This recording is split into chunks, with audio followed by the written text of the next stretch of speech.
And one of the things that I do, and I think a lot of you guys in here will relate to, is we kind of compensate for not being that sweet, loving guy we were at one time. And we compensate and say, yeah, but I work hard and I bring home money and I take care of you and I take care of the family. And all of those things are great and all those things are important and all those are things that we should do as men, but it's not the same. And we compensate for it instead of fixing some of those things. Everybody in this room knows somebody in your life who has gone through a divorce. Some of you have done it. And we've all heard people say these things. Well, we just grew apart. Or we fell out of love with each other. My wife and I just aren't as close as we used to be. And make no mistake, those things happen.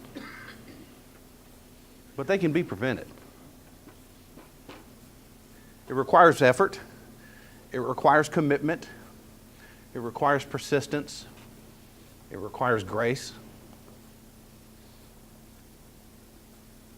I would imagine that a lot of you in this room tonight, as I'm talking about these things, are thinking about some things in your own life and in your own relationship that you may not have really considered a whole lot until this moment, but I bet you are now.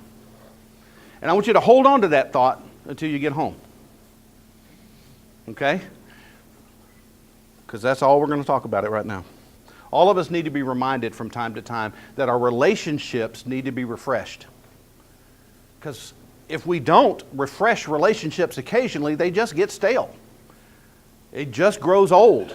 It becomes normal. It becomes something we just take for granted, that we assume it's always going to be there and everything's okay and we're always going to be together until one day we're not. And how many people do you know that have that regret? That I just wasn't paying attention.